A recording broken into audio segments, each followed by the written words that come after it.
Hi there! This is a quick video on how to write a introduction for a university dissertation.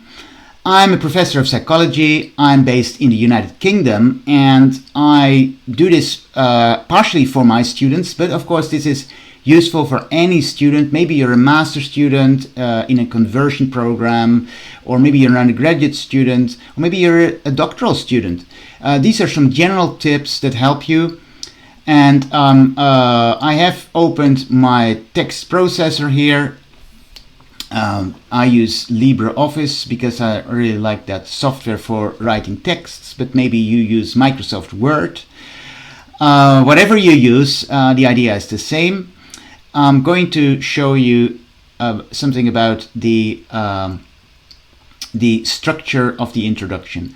Now, first of all, the introduction of your dissertation is really important, because in these sort of like university dissertations, I would say it's not uncommon for the introduction to be maybe 25 to 30% of your written work, and it's not just to introduce a topic as it would be, like more in a research paper, but it's also a way for you to show that you understand the topic that you're writing about.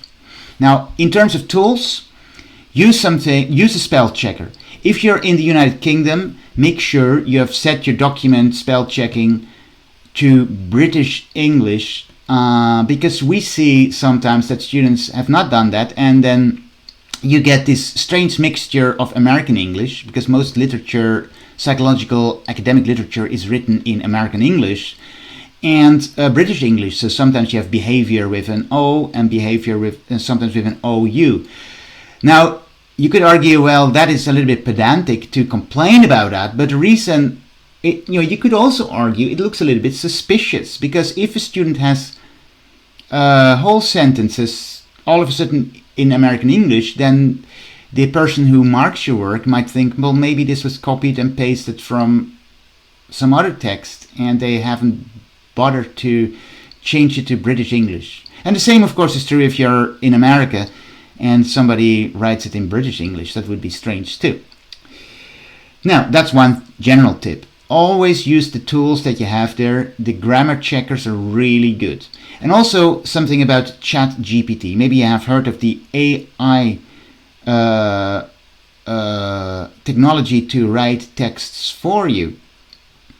If you use it, I think people can spot that. Maybe not everybody, but someone familiar with somehow the writing by ChatGPT, and we will discuss that a little bit, is yes, it's a little bit strange. Sometimes the citations are awkwardly chosen, or it has a very specific way of writing. So I would absolutely advise, obviously as a university professor, advise against using ChatGPT,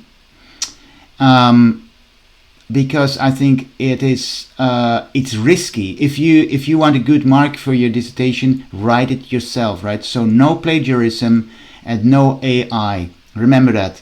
I have been doing marking, and of course we cannot always prove in a chat AI has been used, but ChatGPT has been used, but there is software around now that can actually help to determine whether a text has been written with AI as well. And I think universities will increasingly use this to find out if you have been sort of like cheating. Now, I'm not saying, I know that my students won't cheat, because I trust my students.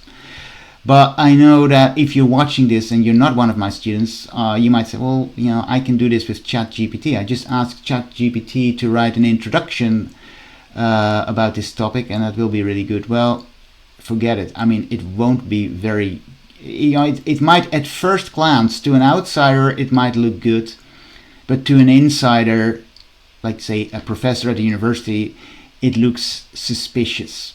Now, let's get back to how to write it. So I think you should have a structure, and I'm going to make my head a little bit smaller here. I look at my other monitor, so it looks as if I'm looking away, but I'm actually looking at my other monitor where I have my software.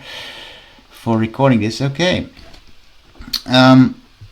So what we're doing here is we start, I think, if you want to write your introduction, let's say you're doing a thesis. Let me come up with a topic. Let's say it's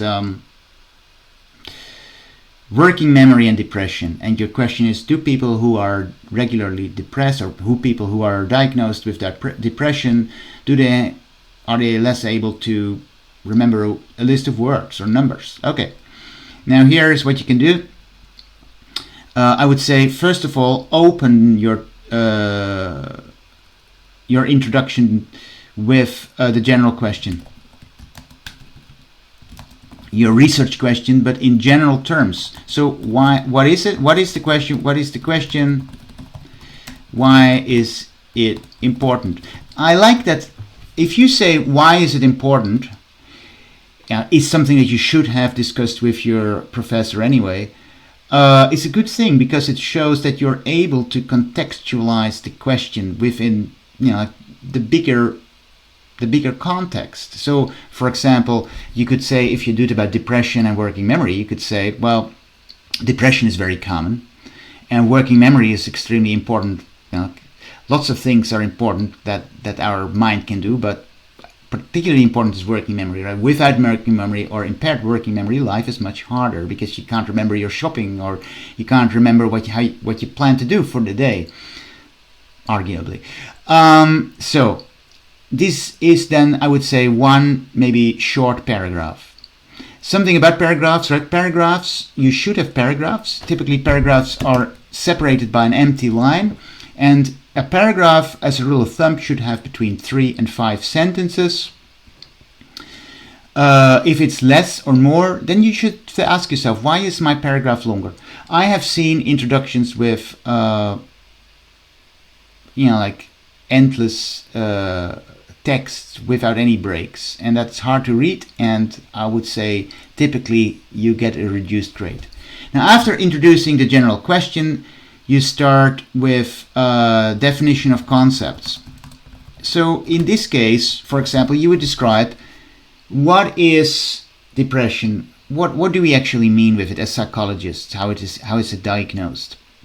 And for working memory, again, what do we mean with it? What is it? But in short first. And then after that, I would do my literature review. And here I would say, okay, in literature review, I would say, what we know about working memory and about depression. Now, a good review actually shows a development of the line of thought in the field. So how have our thoughts and knowledge developed about depression and working memory? A good literature review would also relate this back to your general question, and a good literature review doesn't list too much stuff that is clearly not relevant. I mean, so a literature review must be in there. That can be fairly long, but make sure that it's sort of like has a good line of thought. Because this is one of the issues sometimes that I have with the marking the dissertations, that you think, where is this going? And by the way, so with this specific structure here, starting with the general question, actually is also quite nice, because you immediately open with, this is what I'm after in my dissertation, right? So, and this is why it is a good question. Remember that if your dissertation is being marked, it's not just marked by your own professor, but also by somebody who is not your professor and who reads this and hears about this for the first time. So if they will, if they don't see when you say what is the question, they will start searching for it. Right, okay. Now, after the literature review, you have some text about the current study. Now, you will have the details of your study later in your methods section, but here you sort of like introduce it. So, for example, in the current study, we're going to look at how university students perform on a working memory task in which they need to remember numbers and words, something like that. And then you can say, and these, and we have, you can maybe say something we work with university students for practical reasons, and we don't have any reason to assume that they are depressed, but we know that XX% of university students suffer from depression, something like that, again, where you link it back to your research question. And then I think what is really important are the hypotheses. We, as professors or lecturers or teachers, whatever you call it at your university, we look for that, because unless it is a qualitative dissertation, right, what we call qualitative psychological research, which is not driven by hypotheses necessarily, and that's sort of like a smaller area.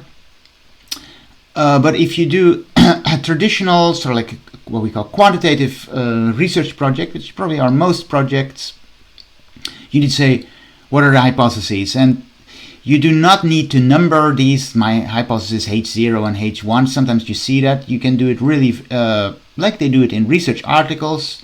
It doesn't need to be too long, but just say, the main hypothesis is, for example, that students with depression have a poorer memory. Also remember, hypotheses should be written in the present tense. Look up the APA, American Psychological Association guidelines for writing a hypothesis. There you can find it on the internet. That's quite helpful. Also, maybe look for some examples on how to write a good hypothesis in your research project. Use Google. There are lots of examples. So that's it. That's the introduction. The introduction can be 25% to 30% of your dissertation. It is a way to show to your professor that you have understood the project that you're working on. Again, so plagiarism, we always have talked about plagiarism. Plagiarism is bad, so do not copy and paste stuff from other pieces that you can nowadays so easily find on the internet. We have, of course, very good software for detecting plagiarism. And typically also, I must say, I sort of like, we're very good at spotting it. And now with the recent, as I've said something about AI, I would not use that. If you use it, you put yourself at risk of writing something really, really badly. I mean, ultimately, if you want to succeed as a student, you need to write this yourself. I would also say, we have a lot of experience with marking these things, so we're quite good at judging these things. And of course, for us, it's all easy. So, and I know it's hard for you. Okay, so I feel sympathetic to the students.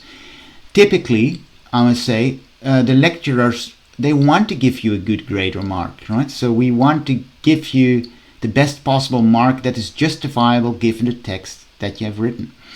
So take your time, do your best, start early in the project as well, because usually you can start writing the dissertation when you start your project. Certainly issues like the general question, the definition of concepts, the literature review, they can be written in a very early stage, even when you're still sort of like fine-tuning the current study and the hypotheses. All right?